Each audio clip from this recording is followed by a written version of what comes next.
마셔.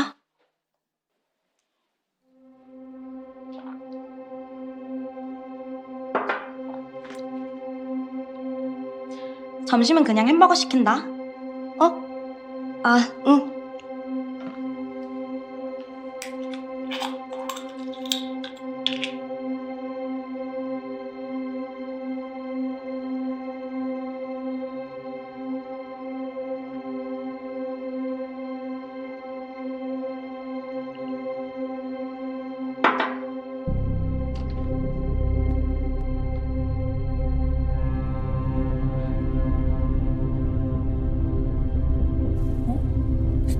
글씨가 써있네요, 다르게.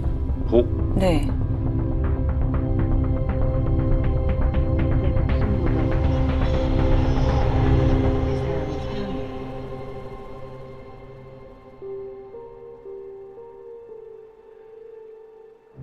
그거 나잖아요. 그 사람 때문에 당신한테 접근한 거예요. 처음부터 의도적으로. 농담 그만해. 농담 아니에요. 내가 당신 이용했어. 사랑한 사람 갖기 위해서 내가 당신 이용했다고.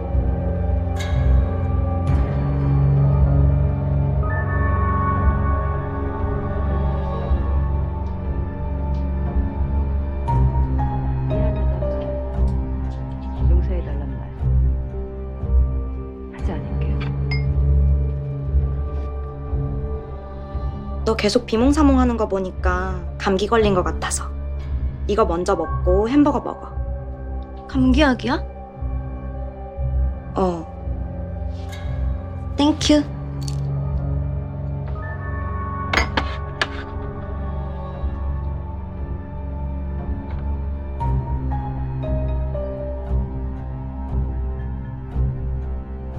사실 저희 약은 감기약이 아니었습니다.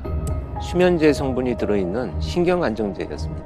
수면제요? 네, 정말 이영학 딸이 피해자한테 건넨 그 비타민 음료 안에도 사실은 수면제가 녹아서 들어있었습니다.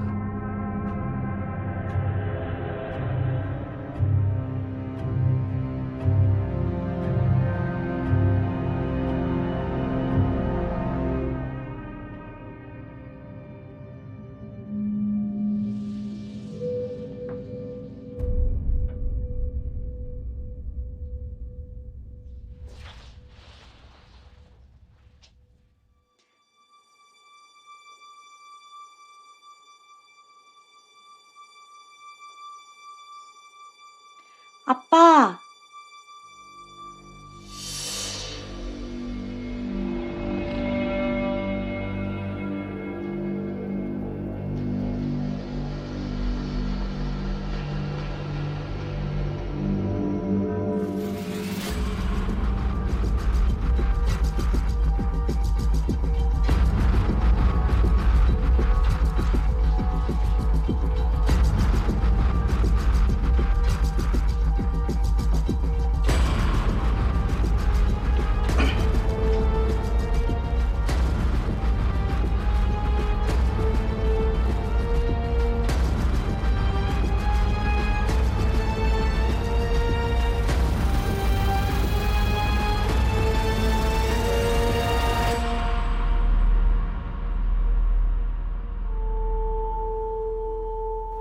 친구들 만나러 간다 그랬지? 올 때 전화해. 아빠가 데리러 갈게.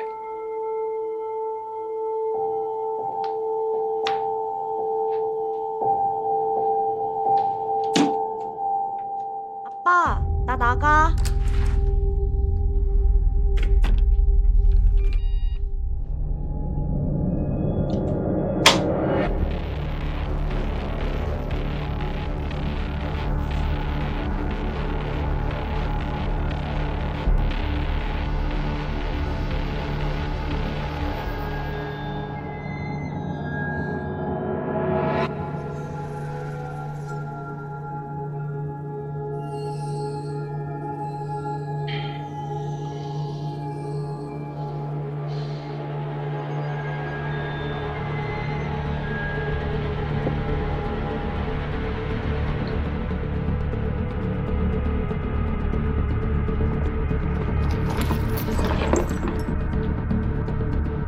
아니 저거 성인 용품 아닌가요?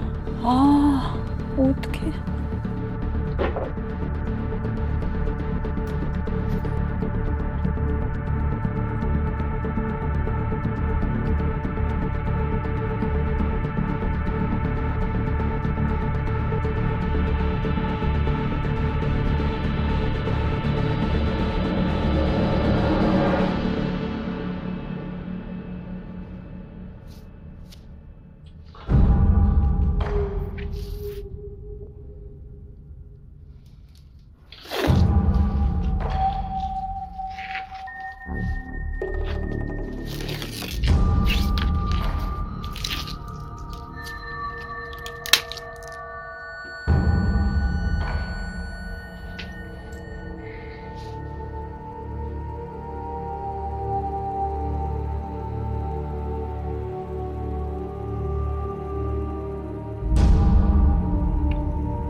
지금 먹이고 있는 것도 수면제입니다.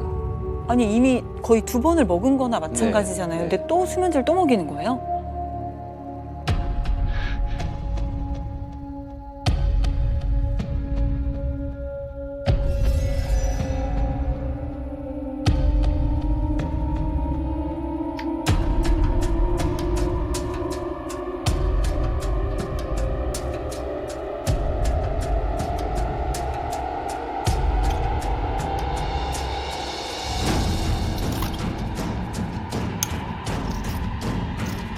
아, 어떡해. 실제로 이영학은 이렇게 가위로 피해자의 반바지와 속옷을 자르고 성추행을 했다고 합니다. 아 적다구 짓을 하려고 수면제를 그렇게 먹는 여러 거예요? 번 그것도. 네.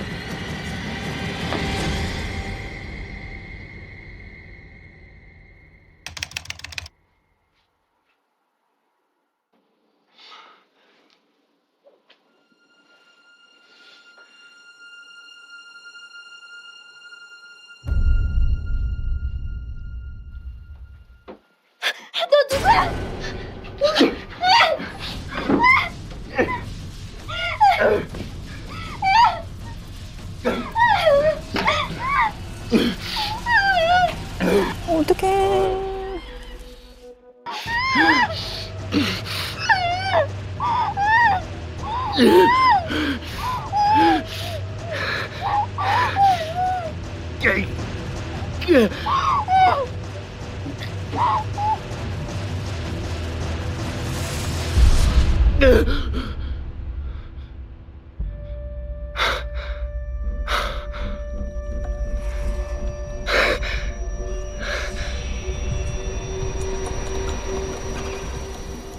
전에도 그 피해자가 그 친구의 집, 이영학의 집에 자주 놀러 오고 좀 왕래를 했던 건가요? 근데 그렇지가 않습니다. 지금 이영학은 이 지금 피해자하고는 처음 본 인면식도 없는 사이고요. 사건 당일 처음 보게 된 거죠. 심지어 이영학의 딸도 피해자를 만난 것이 1년 만에 만났다고 합니다. 초등학교 동창인데 서로 다른 중학교에 진학을 하면서 자연스럽게 이제 왕래가 끊어졌는데 이영학의 딸이 1년 만에 전화를 해서 연락을 해가지고 오게 된 거죠. 아니 사건 당시에는 그 아내분이 없었나요? 어떻게 저런 짓이 가능했죠? 그러니까 저 범행이 벌어진 2017년 9월 30일이죠. 아내가 사망한 지 한 달도 채 안 된 시점입니다. 저 때가. 그리고 집에선 딸과 단 둘이 지내고 있었죠. 진짜 놀랍네요 정말.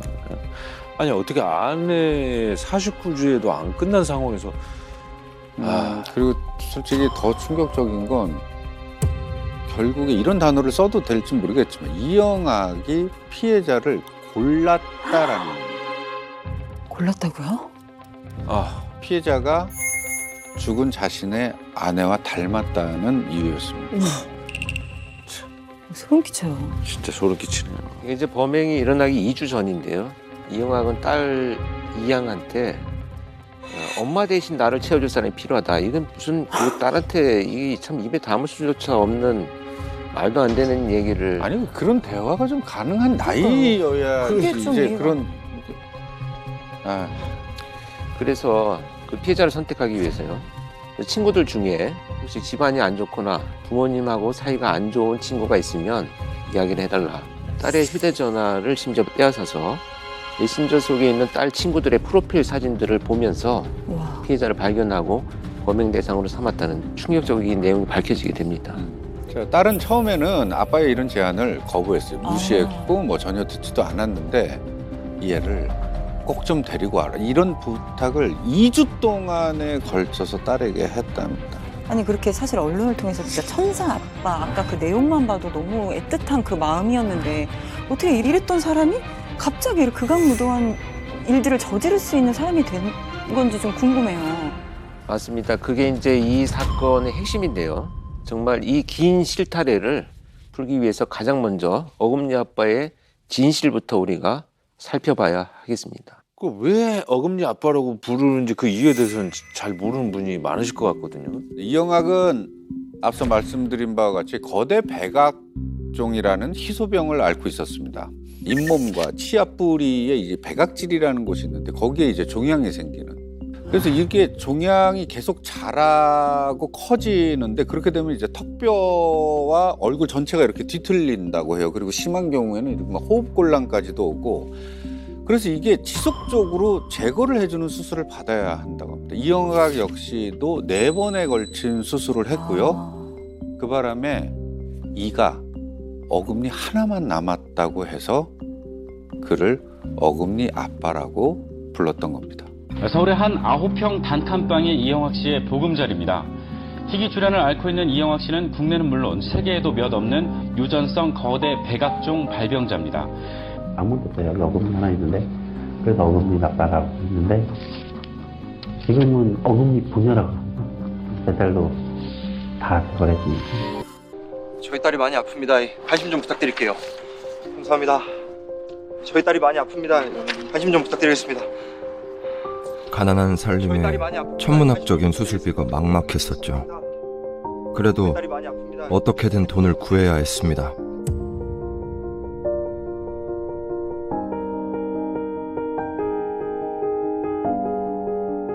진짜 저 모습만 보면 그냥 딸 바보 아빠 모든 그렇죠. 진짜 아빠의 모습인 것 네. 같아요. 한 번만 읽어봐 주세요. 감사합니다. 그런데 진짜 죽으란 법은 없나 봐요. 예상치 못한 행운이 찾아왔죠. 우연히 딸의 아픈 소식이 알려져 방송을 타게 됐고 프로그램의 도움으로 치킨 가게까지 개업할 수 있었어요. 모든 게 꿈 같았죠. 근데 그 기쁨도 오래가지 못했어요.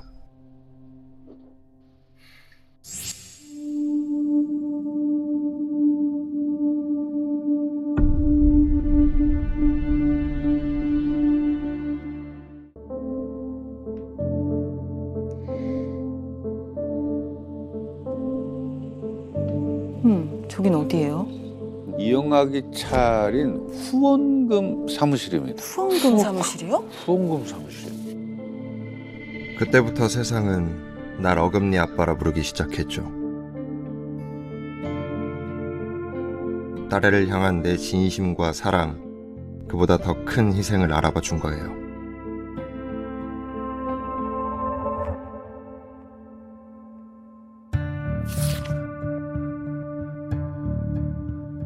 난 사람들의 기대를 충족시키기 위해 최선을 다했습니다. 자전거를 타고 대한민국 팔도를 달리는 일도 마다하지 않았고 급기야 미국까지 날아가 딸의 치료비 마련을 위한 모금 활동까지 벌였었죠. 네가 왜 톨이야? 왜 여기서 이러고 있어? 친구들과 친하게 지내고 싶은 얼마 건 후엔 나 역시 나와 마찬가지였어. 딸의 이야기를 담은 에세이까지 발간됐고 우린 더 큰 관심과 사랑을 받게 됐죠. 아빠, 이 돈 많으니까 걱정하지 마. 응? 전 그렇게 세상에 단 하나뿐인 어금니 아빠가 된 겁니다. 이영학이 13년간 받은 횟수만 무려 17만 688회입니다. 17만 6만. 근데 방송을 통해서 모금된 후원금 액수는 밝혀지지는 않았습니다. 그 이영학의 개인 계좌를 통해서 모금된 후원금의 액수만 무려 12억 8천만 원입니다. 이는 사실 자신이 이야기한 것보다 훨씬 더 많은 금액이 후원금으로 모였죠. 기초생활수급비 뭐 이런 걸로 해서 받은 돈이 약 1억 2천만 원을 타냈다고 합니다. 그럼 총 14억인데. 그렇죠. 기가 막히네. 진짜 말이 안 나오네요. 네. 그러니까 아까 그 이영학이 이제 사무실까지 차리고 모금 활동을 했다고 하는데요. 본인 계좌로 후원금을 받기 위한 그 이제 장치죠. 쉽게 말하면. 개인 계좌로 보내진 후원금의 경우에는 얼마가 모였는지, 용도가 맞게 쓰여졌는지 이런 걸 사실 확인하기가 어려운 시기였었죠. 후원금이 12억 8천이 모여졌습니다. 이영학이 딸의 병원비로 쓴 금액이 얼마나 될 것 같으세요? 그 아무리 그래도 한 절반 정도는 쓰지 않았을까요? 더 쓰지 않았을까? 수술도 해야 되고 막 뭐 생활하는데도 필요하고 하면 그래도 한 10억? 뭐 10억은 쓰지 않았을까요? 10억. 겨우 706만 원입니다. 후원금의 1%도 채 안 되는 금액입니다. 와. 자, 이영학의 딸의 수술비는 어차피 재단이나 구청이나 이런 데서 대부분 지원을 했기 때문에 실제로 이영학이 부담을 해야 되는 금액은 어차피 굉장히 적었습니다. 근데 사실 뭐 이런 사실을 아는 사람들은 거의 없었죠. 모르죠. 아니, 그러면 진짜 적은 돈은 딸을 위해서 썼고 나머지 그 어마한 돈들은 다 어디에 사용을 했다는 거예요? 사실 이 돈 얘기를 듣고 저희가 좀 알아낸 다음서부터는 사실은 저도 좀 이 감정이 참기가 힘들었습니다. 이게 보통 한 달 카드값이 400만 원에서 많으면 한 1000만 원 가량이고요.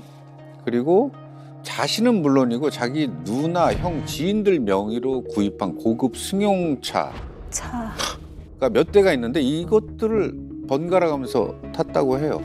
후원금으로 자신의 외모도 바꿉니다. 이제 제일 먼저 한 거가 이제 쌍꺼풀 수술. 와. 그리고 심지어 성기의 보형물을 삽입하는 수술까지 했고요. 그다음에 문신 시술도 받았는데 지금 뭐라고 써 있는 거예요? 전신에 문신을 새겼습니다. 숙성된 36년생 양아 오빠 눈깔 깔아주. 뭐 이런 쪽에 정보가 없어서 잘 몰랐는데 이게 최소 3천만 원 정도가 들었다고. 이영학은 자기가 모은 후원금의 바닥이 점점 가까워지니까 이제 조금 다른 계획을 세웁니다. 바로 보험 사기입니다. 다 하네, 다 했어. 아 진짜 여기에 우리의 그 악인들이 악마들 굉장히 많이 나왔는데 꼭 안 빠지는 것들이 꼭 보험 사기거든요. 범죄자들. 예. 이 경우에는 화재보험. 이게 자동차 사고, 자동차가 많으니까 자동차 사고로 보험금을 이제 편취하기 시작을 합니다. 그래서 2011년 3월에 이영학은 자기 명의로 되어 있는 차로 아내 명의의 차와 누나 명의의 차를 동시에 들이받습니다. 그리고 이제 교통사고가 발생했다. 그래서 허위 신고를 하고요. 총 535만 원 상당의 보험금을 지급받습니다. 특이하죠. 자기 차로 자기 차를 들이받아서 보험금을 타낸다. 근데 이게 한 번이 아닙니다. 이게 2011년부터 2017년까지 무려 7년 동안 8차례 거쳐서 3천만 원 상당의 보험금을 타냅니다. 시간이 흘러 약발이 떨어졌는지 줄어든 사람들의 관심만큼이나 후원금도 줄더니 귀엽고 돈이 바닥나 버렸던 겁니다.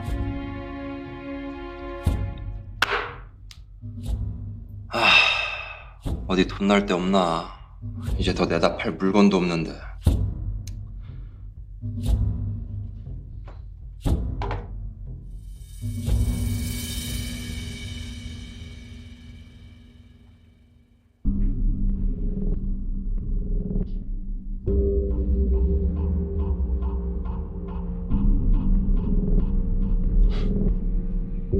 야, 너도 알바나 해라.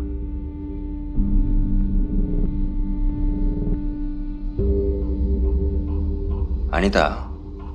그 전에 너 가슴 수술부터 좀 하자. 갑자기 가슴 수술이요? 네, 실제 이렇게 그 이영학은 아내에게 가슴 수술을 시켰습니다. 본인 홈페이지에는 딸에게 젖을 먹이느라 작아진 아내의 가슴을 수술을 해줬다. 내가 줄 수 있는 마지막 선물이다. 이렇게 표현을 했고요. 이런 감성팔이 글을 올려놓았지만 정말 우리가 울분에 찰 수밖에 없는 분노할 정말 극악무도한 목적이 따로 있었던 것입니다. 네? 아, 좋다. 그래.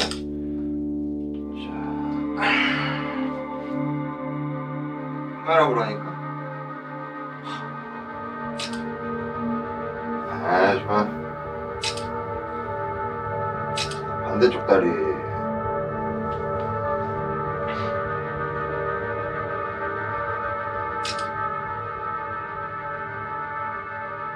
걱정 안 풀 거야?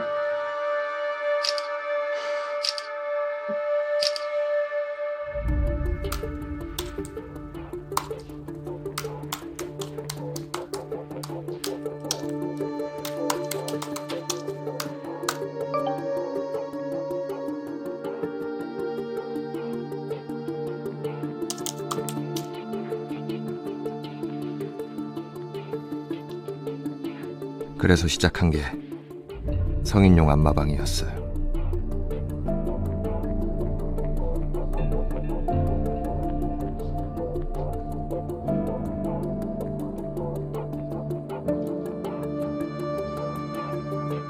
들어갈 시간 되십시오. 그동안은 내가 가정을 위해 열심히 뛰어다니며 돈을 벌었으니 이젠 아내가 대신 나서도 괜찮잖아요.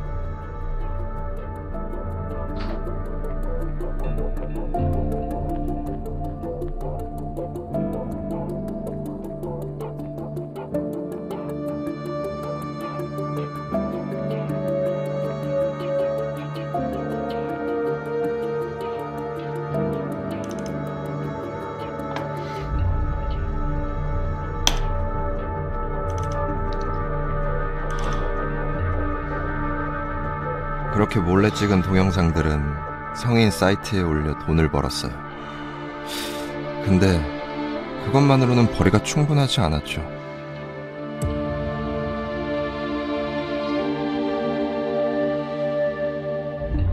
야, 아니 자기 아내를 몰카를 찍어서 그걸 또 판매를 했어. 진짜 진짜 제정신이 아닌. 근데 이거 제정신이 아니어도 너무 말도 안 되는 쪽으로 심하게 그러니까. 나쁜데요, 너무. 아니 어떻게 저럴 수가 있지? 남편이잖아요. 뭔가 크게 한탕할 만한 걸 다시 고민해야 했죠.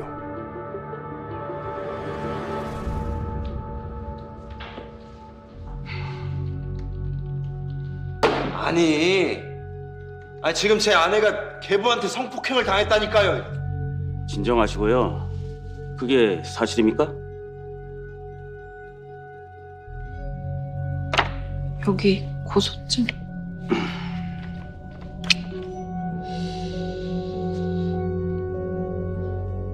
그러니까 여기 계신 남편 이영학 씨가 아픈 딸의 치료비를 모금하기 위해 미국에 간 사이 당했다는 거죠. 장소는요? 응? 시댁에서요? 아니 이번 한 번뿐이 아니고 지난 8년 동안 수차례요. 거기 고소장에 다 써 있잖아요. 증거는요? 증거도 확보하신 거죠? 증거요?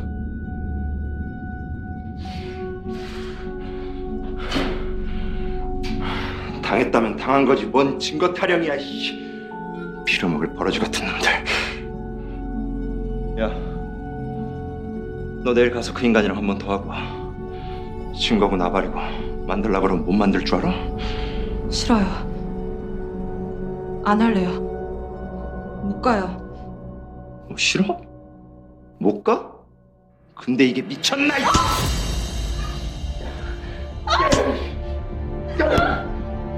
나가면 할 것이지.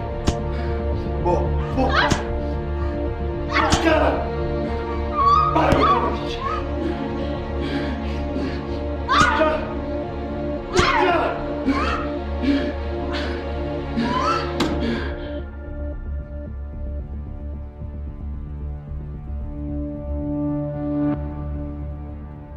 시간 얼마나 필요해? 한 1시간이면 되지. 대충 놓친 내 입맛대로 좀 맞춰줘. 너 잘하는 거 있잖아. 아이씨, 똥 씌운 표정 안 풀래? 솔직히 니들 둘이 그냥 아름다운 시간 보내는 거지, 안 그래?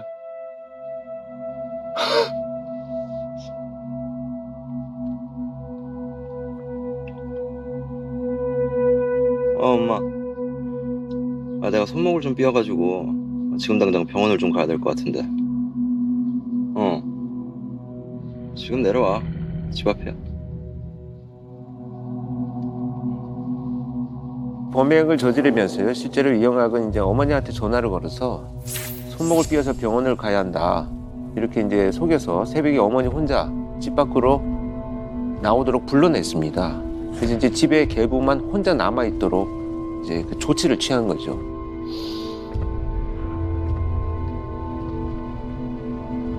녹화 잘해라. 이 짓거리 2번 하기 싫으면. 녹화요? 저도 찍으라고 시키는 거예요 지금. 와. 그러다 들키면? 들키면 땡큐지.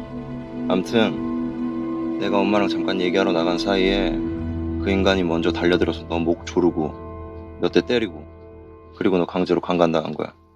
알았어? 경찰서 가면 말 똑바로 맞추고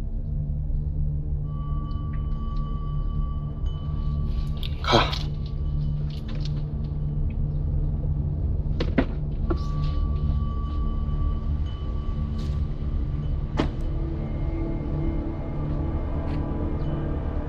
그냥 돈 많은 인간들 협박해 돈 몇 푼 뜯어내려고 한 게 전부였는데. 아이씨.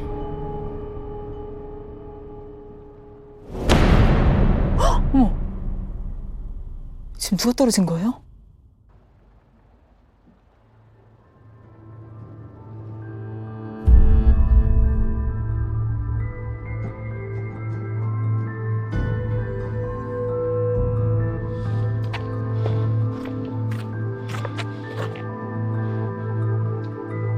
그 일로 심한 자책을 하더니 아내가 그만 뛰어내리고 말았던 겁니다. 다 괜찮다고 했는데 난 진짜 아무렇지도 않았는데.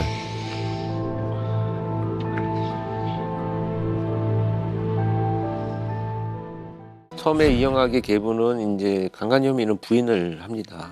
그런데 그 며느리 이영학의 아내의 몸에서 자신의 DNA가 확인됐다라고 하니까 성관계는 있었지만 강간은 아니다라고 입장을 바꿉니다.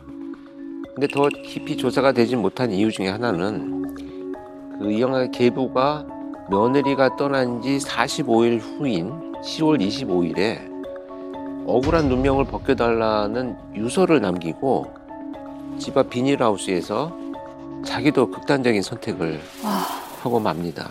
이영학의 의붓아버지 B씨가 자신의 집 근처 비닐하우스에서 숨진 채 발견된 건 오늘 오후 1시 30분쯤입니다.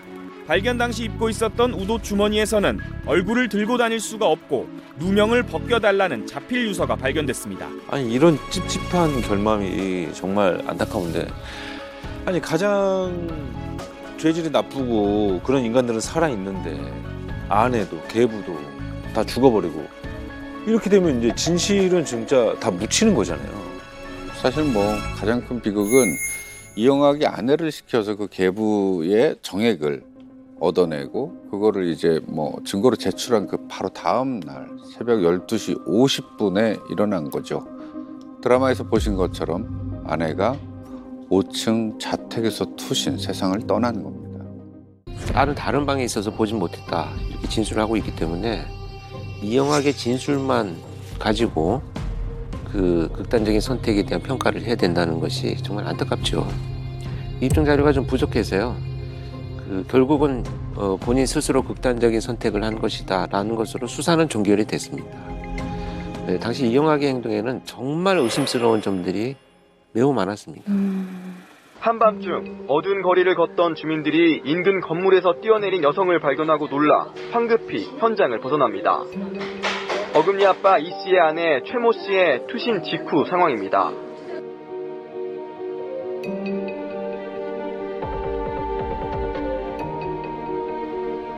이 씨는 최 씨를 흔들어 깨우려는 듯 싶더니 잠시 뒤부터는 딸과 휴대전화를 주고받으며 어딘가로 전화를 합니다. 약간 놀란 것처럼 보이긴 하지만 울부짖거나 하는 모습은 찾아볼 수 없습니다. 이 씨는 구급차에 동승하지 않고 현장에 남아 어딘가로 전화만 겁니다. 나는 뭐 찾아라고 뭐 짐승 죽은 것처럼 쳐다보고 있더만. 체한스럽더라 이거. 무사고 체한스럽더라. 지나가는 행인도 저렇게 놀라가지고 가는데 남편이 어떻게 저렇게 태어날 수 있죠? 네, 이렇게 이제 보신 것처럼 이영학은 아내가 극단적인 선택을 한 그 현장을 직접 목격을 했음에도 불구하고 정말 무덤덤한 태도를 보였고요. 심지어 구급차에 동승하지도 않았습니다. 근데 게다가 이제 아내를 실은 구급차가 떠나는데도 어디론가 전화만 하고 있는 모습이 CCTV에 그대로 포착이 됐습니다. 네, 이게 더 의심스러운 게 저렇게 이제 아내가 사망한 그날 동이 트자마자 이영학은 그 아내가 떨어진 그 자리 빌라 바닥에 표백제를 써가지고 열심히 꼼꼼하게 거기를 닦았다는 점입니다.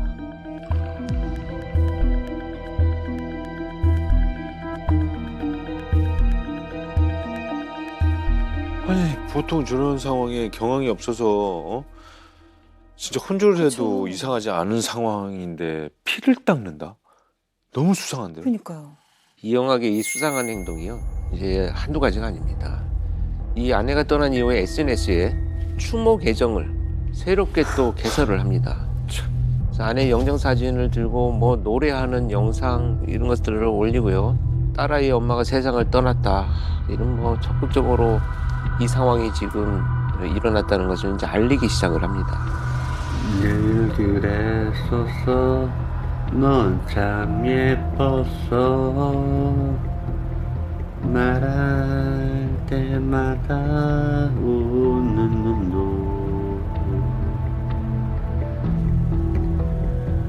엄마 좋아하는 거 같지? 캔들이랑 다 엄마 좋아하는 거 같지? 가장 이해가 안 되는 것은 아내의 시신을 직접 염하는 모습을 자기가 촬영을 했어요. 직접 염을 했어요? 직접 자기가 염을 하면서 거실에서 촬영을 했는데 이 영상을 방송사에 보냅니다. 그래서 그 방송사에서 방송을 한다는 조건으로 3,500만 원의 장례비를 요구를 합니다.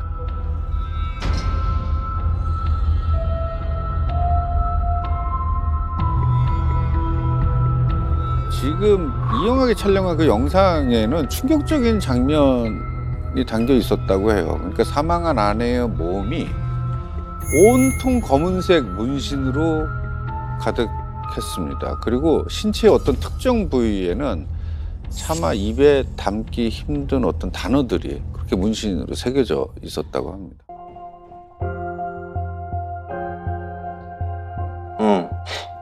얘 괜찮다. 얘가 네 엄마랑 좀 닮았네. 얘부터 데려와. 얘는 초등학교 때 친구라 지금은 연락도 잘 안 하는데. 야, 아빠가 너한테 돈을 얼마나 많이 쓰는지 몰라서 그래? 외국에서 여자 하나 데려오려면 2-3천만 원씩 드는데 그 대신 너 수술비랑 치료비에 다 갖다 쓰고 있는 거 알아 몰라? 알아.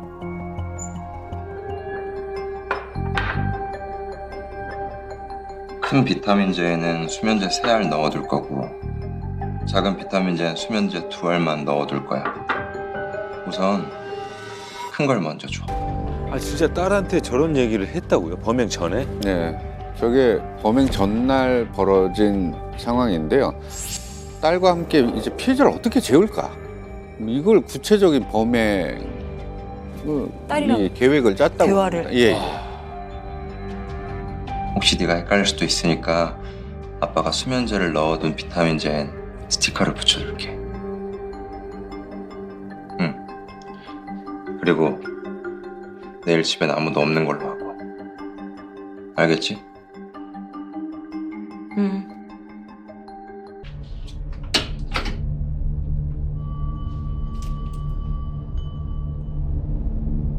어제 그건 먹여. 저 실제로 이영학이 한 말입니다. 그 안방에서 나오지 않은 채로 저렇게 딸을 조종을 했던 거죠. 아, 진짜요?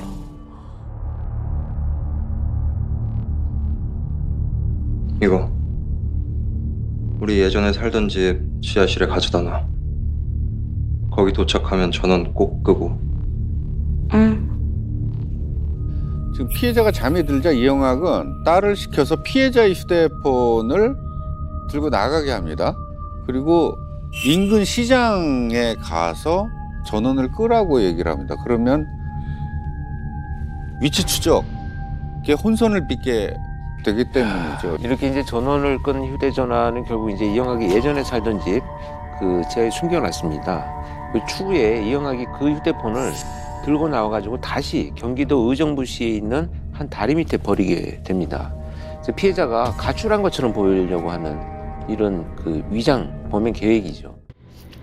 죽은 친구는 딸아이와 함께 보내주기로 했어요.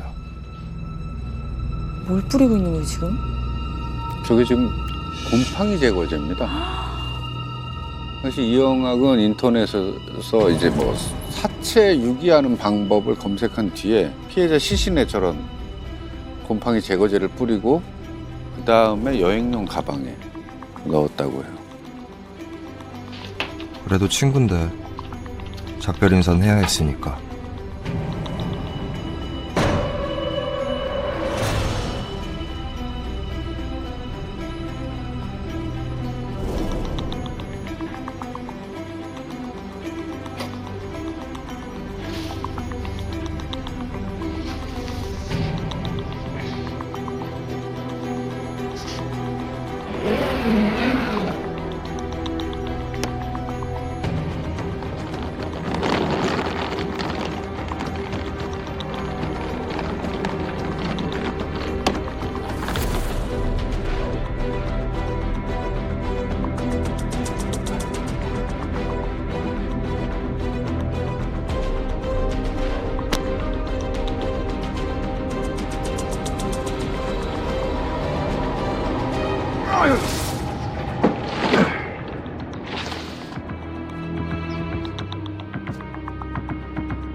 유나 못 봤어?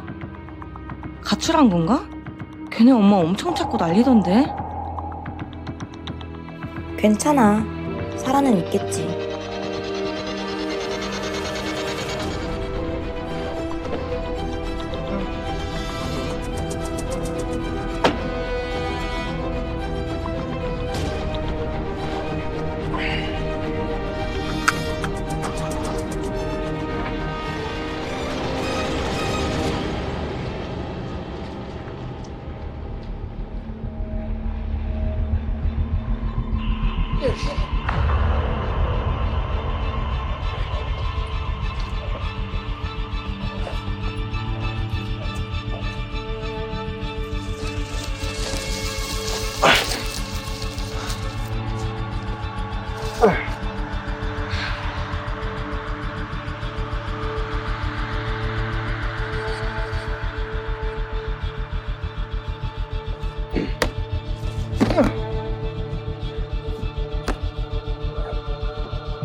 네 엄마 보고 싶다.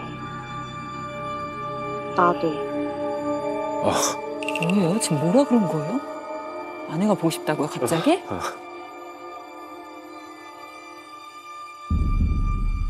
이 근처가 동해던데 바다나 보러 갈까? 응. 가서 엄마 영정 사진 들고 추모 사진이라도 찍자. 응.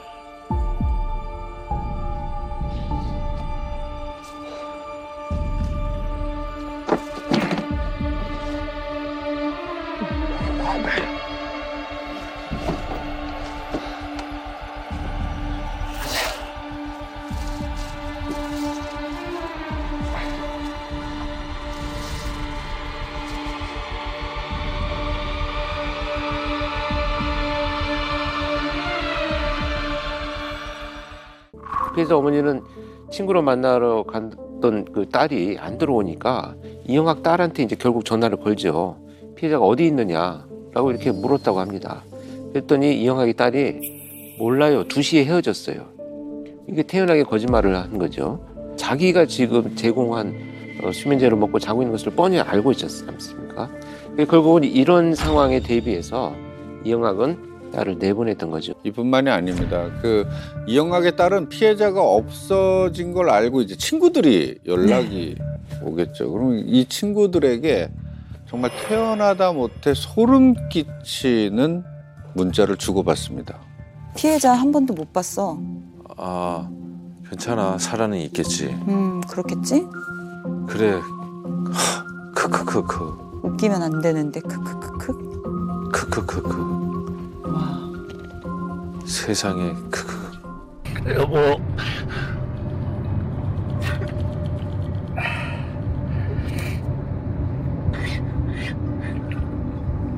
진작에 당신 따라갔어야 되는데 이게 어떻게 남기려고 하니까 이게 일이 되게 복잡하게 돼서 내가 약을 넣었는데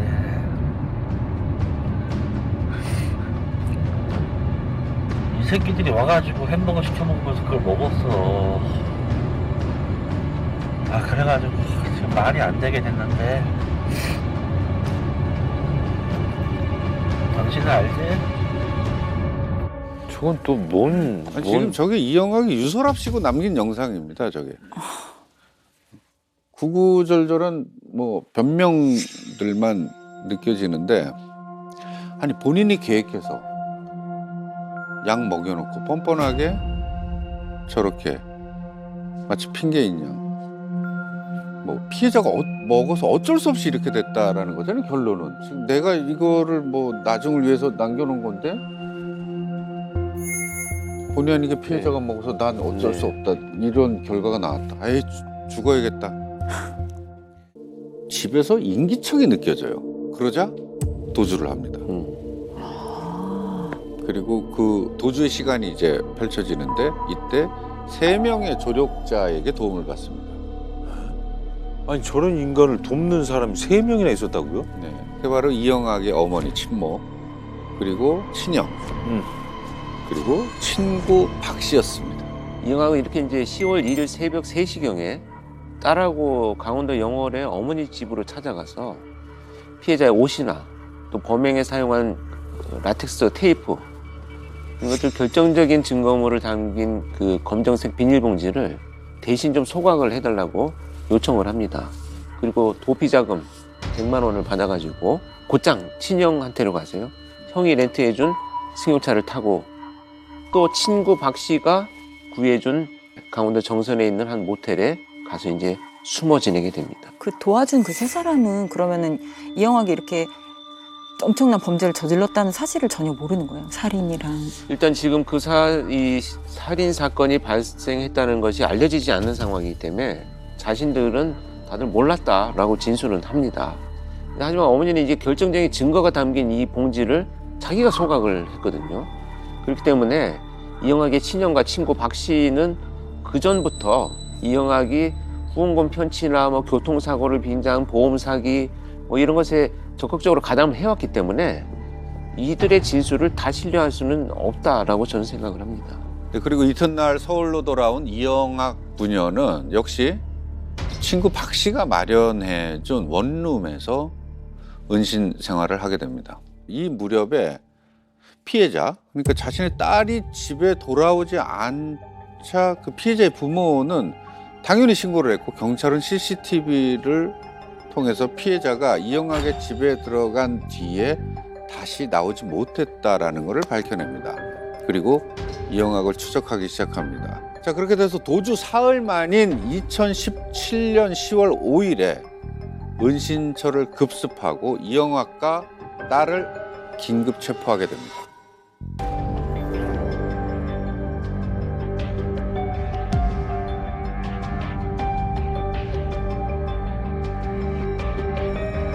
지향이 가슴에 액자를 아는 것도 눈에 띄는데요. 어머니 영정사진으로 추정됩니다.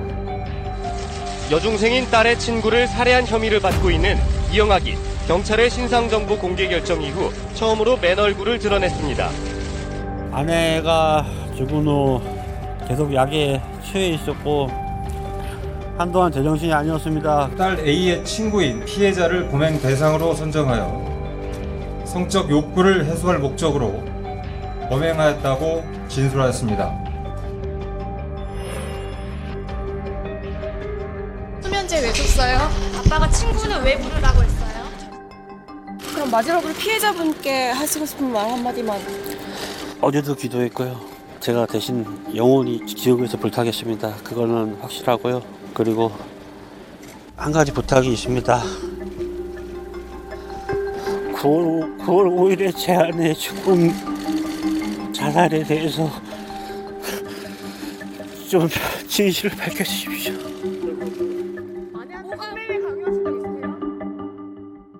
체포되기 직전에 이영학은 이제 형사들이 교습한다라는 걸 눈치를 채고 딸과 수면제를 다량을 복용을 했습니다.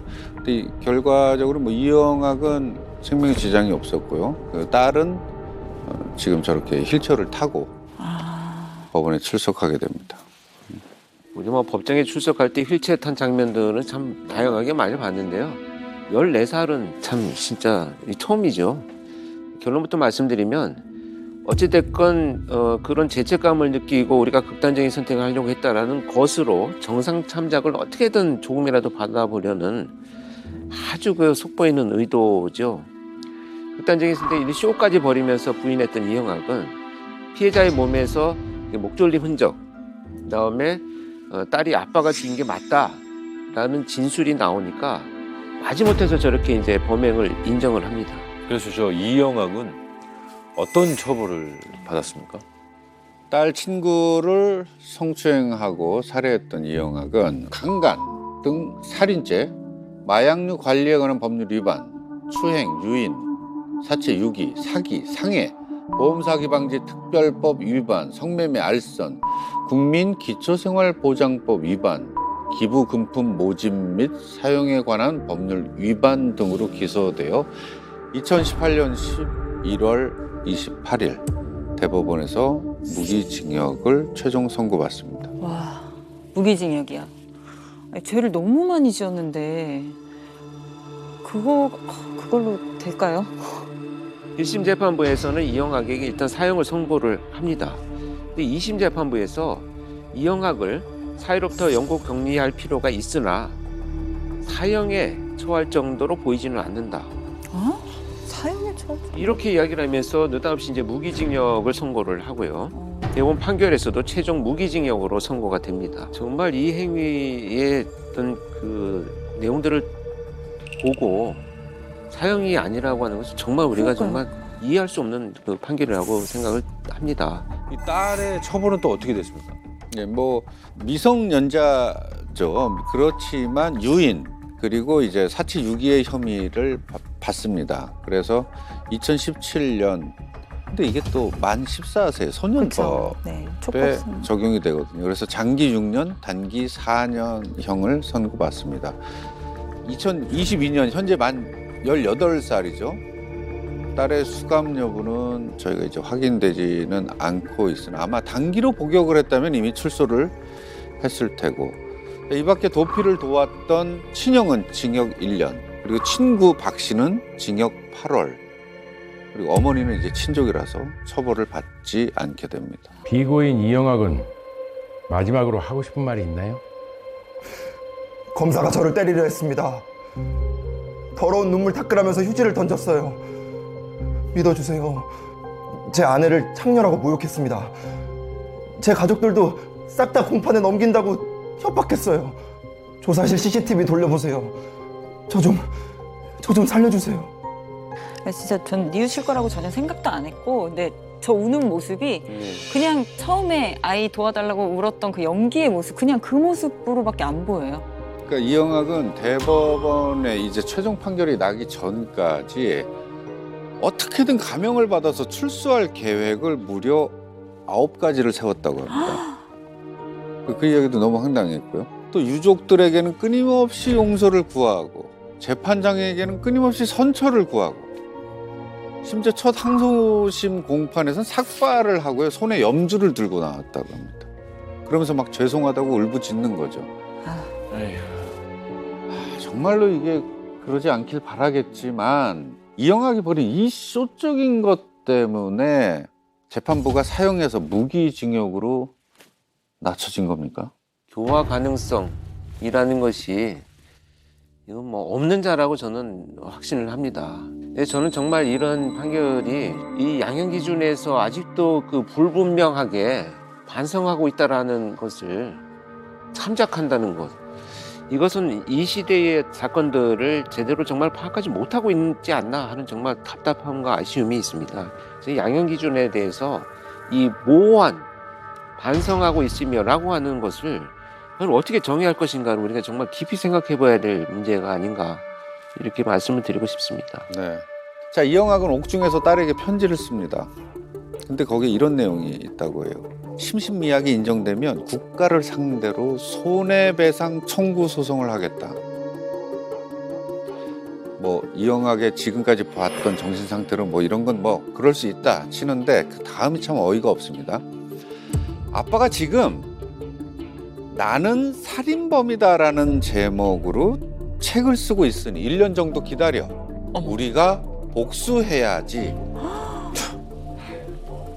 자, 아마도 지금 이영학은 그런 걸 꿈꾸고 있는 것 같아요. 자기는 분명히 출소가 될 거다. 그리고 그 다음에 대국민적으로 다시 한번 사기를 칠 수 있을 것이다. 그리고 그 날을 그는 지금 손꼽아 기다리고 있을지도 모른다는 생각이 듭니다.